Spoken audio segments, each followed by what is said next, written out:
is product D3896, and this is the Croft 4165, the oval doorknob. This is in the shade Aged Brass.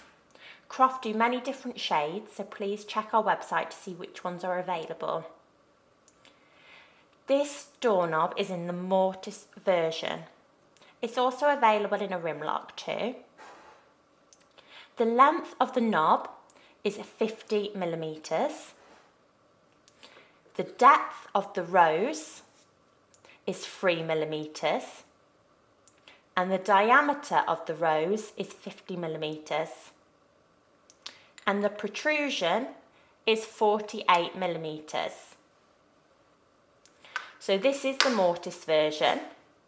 It is supplied with 2 knobs, both with roses. It is also supplied with a threaded and grooved spindle, which can be cut down to size. Croft will also send screws to match the chosen finish that you have chose. So in this case, you would get the aged brass, just so it perfectly blends in. So this is the D3896, and it's the Croft 4165 oval doorknob.